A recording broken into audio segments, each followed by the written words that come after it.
अध्यात्म विश्व विज्ञान यूट्यूब चैनल पर आप सभी का हार्दिक स्वागत समादर करते हैं।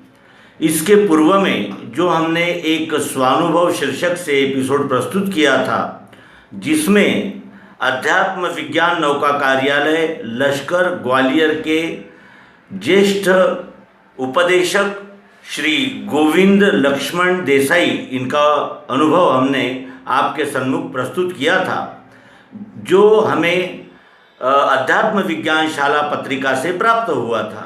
उसमें उन्होंने उल्लेख किया था कि दिव्य चक्षु प्राप्त और दिव्य चक्षुवान, इन दोनों में यानी बहुत अंतर होता है, ज़मीन आसमान का अंतर है। ये उन्होंने हमें उस लेख में बताया था और साथ ही ये भी कहा था कि दिव्य चक्षु प्राप्त उपदेशक को दिव्य चक्षुवान बनने के लिए 7 सीढ़ियों को पार करना होता है। वो 7 सीढ़ियाँ क्या है, इसके विषय में भी हमें बताना आवश्यक है।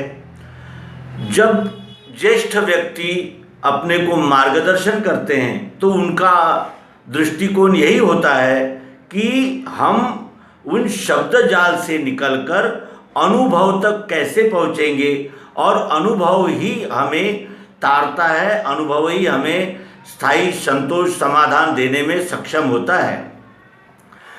दिव्य चक्षु प्राप्त व्यक्ति 5 तत्व, 3 गुण, उसमें व्याप्त अक्षर मिठास और इन दोनों का समुच्चय पुरुषोत्तम परमात्मा, ये इसी को ही संपूर्ण अध्यात्म विज्ञान जानते हैं। लेकिन ये तो प्राइमरी है, ये तो जानकारी है। जैसे हमें किसी स्थान पर जाना है तो उस स्थान पर कैसे जाएंगे, कौन से साधन हैं, उन साधनों का उपयोग कैसे करना है, और उन उपयोग से हमें कौन से स्टेशंस यानी कौन से स्थान की प्राप्ति होगी, और अंतिम स्थान कौन सा है, अंतिम स्थान में जाने के लिए कौन कौन सी बाधाएं हैं, इस विषय में हमें वो मार्गदर्शन अत्यंत आवश्यक होता है। क्योंकि केवल दिव्य चक्षु प्राप्ति यही मनुष्य का ध्येय नहीं है। दिव्य चक्षु के द्वारा प्राप्त उस भूमिका में स्थिर हो जाना, यही इस अध्यात्म विज्ञान का उद्देश्य है, अंतिम लक्ष्य है। जैसे घोड़ा है और घोड़े पर बैठना, ये एक बात है, घोड़े पर बैठकर दौड़ना ये एक बात है, और घोड़े पर बैठकर यानी मीलों मील तक के सफ़र करके फिर सुरक्षित वापस आ जाना, ये भी एक स्थिति है। तो ये 3 स्थितियां हैं। दिव्य चक्षु प्राप्त यानी घोड़े पर बैठ गए, दिव्य चक्षु यानी जिसे दिव्य चक्षुवान यानी घोड़े पर बैठकर आपने चलना शुरू किया, और आस्तिक्य यानी निश्चय में स्थित हो जाना, ये तीसरी भूमिका है। तो मित्रों, ये भूमिकाएं क्या है, किस तरह से प्रकट होती है, और इस भूमिकाओं पर जो जाते हैं वो यानी उनको क्या कहते हैं, और ये सप्त भूमिकाएं क्या है जो श्री गोविंदराव जी देसाई इन्होंने अपने लेख में प्रस्तुत की थी। आइए इसके विषय में विस्तार से जानने का प्रयास करें। हम सभी जानते हैं कि ये जीव सृष्टि उद्भिज से शुरुआत हुई। इसकी उद्भिज यानी पेड़ पौधे भी जीवंत है, सजीव है, वो भी जन्म लेते हैं, रहते हैं और कुछ दिनों बाद लय को प्राप्त होते हैं। उसके बाद उत्क्रांत होकर ये जीव फिर आता है, तो फिर वो स्वेदज में आता है। स्वेदज में इसके पास शरीर भी होता है और इंद्रियां होती है, क्योंकि स्वेदज जो होते हैं वो चलते फिरते नजर आते हैं। उसके अनंतर ये अंडज में आता है। अंडज में इस जीव के पास शरीर भी होता है, इंद्रियां भी होती है और मन भी होता है, क्योंकि हम अंडजों को लड़ाई करते हुए देखते हैं, जो कि मन का कार्य है। उसके अनंतर ये और उत्क्रांत होकर पिंडज में आता है, जो प्राणी होते हैं। प्राणियों के पास इंद्रियां भी होती है, शरीर भी होता है, मन भी होता है और बुद्धि भी होती है, जो कि उसके बर्ताव से हमें दर्शित होती है। जैसे गाय गोश्त नहीं खाती, शेर घास नहीं खाता, इस प्रकार की चुनने की यानी पशु बुद्धि उनमें भी होती है। और फिर वहाँ से जब उत्क्रांत होकर ये जीव आता है तो वो मनुष्य योनि में आता है। मनुष्य के पास इंद्रियां भी है, शरीर भी है, मन भी है, बुद्धि भी है, और बुद्धि विकसित बुद्धि है। क्या चाहिए, क्या नहीं चाहिए, क्यों चाहिए, किस तरह लेंगे, ये सारा बोध मनुष्य को प्राप्त है।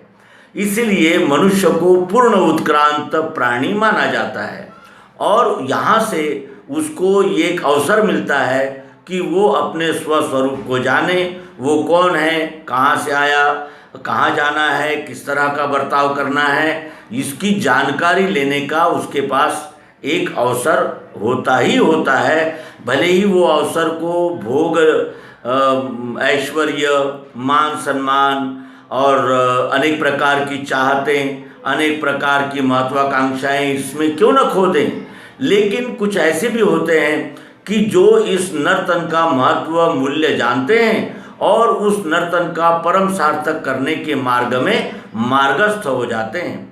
तो आइए, ऐसे ही जो जागृत हो गए हैं उनके लिए 7 सीढ़ियाँ अध्यात्म विज्ञान ने बताई है, उसका भी हम अवलोकन करें। और इन 7 सीढ़ियों को पार करने के बाद ही अवतारित्व की प्राप्ति होती है। और अवतार क्यों होते हैं, कैसे होते हैं, उनमें क्या विशेषताएं होती है, इसके विषय में श्री कुलभूषण लाल जी माखीजा ग्वालियर, इन्होंने नारी चेतना विशेषांक 2013 में एक लेख प्रस्तुत किया है। आइए उस लेख का कुछ संदर्भ इस निवेदन के लिए लें और जानने का प्रयास करें कि वो 7 कदम क्या है, जिसे हम कहते हैं ऋषि, मुनि, देवर्षि, महर्षि, ब्रह्मर्षि, विभूति और संत। उसी तरह शास्त्रीय भाषा में इसे भू, भुवः, स्वः, महः, जनः, तपः, सत्यम, इन नामों से पुकारा जाता है। ये श्रेणियां हैं, ये पद है और ये उपाधियां हैं। जैसे तहसीलदार की भूमिका निभाने वाले को ही तहसीलदार कहते हैं, उसी तरह इन उपाधियों को वही उन्हीं के लिए यानी इस्तेमाल किया जाता है जिन भूमिकाओं में वो स्थित होते हैं। पहली भूमिका कही गई है भू, और इसके विषय में यहाँ ये भी बताना आवश्यक है कि गायत्री मंत्र में इन सभी भूमिकाओं का निर्देश त्रिपुटीमय ढंग से किया है। इसीलिए इस मंत्र को गायत्री यानी 3 पदों में गाया जाने वाला मंत्र ये कहते हैं, और यही त्रिपुटी है जो क्षर अक्षर पुरुषोत्तम इस रूप से विदित होती है। तो भुआ का मतलब होता है शुभेच्छा। शुभेच्छा मन में अपने कल्याण के प्रति जागृति शुभेच्छा कहलाती है, और जो जिनमें ये शुभेच्छा जागृत होती है उन्हें ऋषि कहते हैं। प्रथम अवस्था में परमात्मा स्वरूप को जानने की शुभेच्छा मनुष्य को जागृत होती है, तथा तत्वदर्शी गुरु से अनुभव बीज अंतःकरण में पड़ता है, उसे ऋषि कहते हैं। यानी प्रथम अवस्था में परमात्मा स्वरूप जानने की शुभेच्छा मनुष्य में जागृत होती है, और तत्वदर्शी सद्गुरु से अनुभव बीज अंतःकरण में पड़ता है, यानी दिव्य दृष्टि का बीज अंतःकरण में पड़ता है, इसे ऋषि कहते हैं। उसके अनंतर दूसरी भूमिका है भुवा। भुवा इसे विचारणा कहते हैं। अध्यात्म विज्ञान की 7 श्रेणियों में ये दूसरी श्रेणी होती है विचारणा, और इसको धारण करने वाले को मुनि कहते हैं। बीज प्रस्फुटित होता है यानी बीज फूटता है। दिव्य चक्षु का जो बीज हमारे हृदय में स्थित हो गया वो फिर फूटता है अंकुरण के लिए। ज्ञान अनुभव का मनन प्रारंभ हो जाता है। जो हमने ज्ञान प्राप्त किया है उसका मनन प्रारंभ हो जाता है, उसे मुनि कहते हैं। उसके अनंतर तीसरी भूमिका है स्व, जिसे अध्यात्म विज्ञान में तनुमानसा कहते हैं। जिसको प्राप्त करने वाले पुरुष को देवर्षि कहते हैं। अनुभव युक्त ज्ञान विज्ञान का महत रूप महानतम गुणों से संपन्न स्थिति हो जाती है। अनुभव युक्त ज्ञान विज्ञान का महत रूप यानी उसमें वो स्थिर होने लगता है, वो महानतम गुणों से संपन्न स्थिति हो जाती है। उसमें वो महानतम गुण प्रस्फुटित होने लगते हैं जिन्हें महर्षि पदवी से विभूषित किया जाता है। उसके अनंतर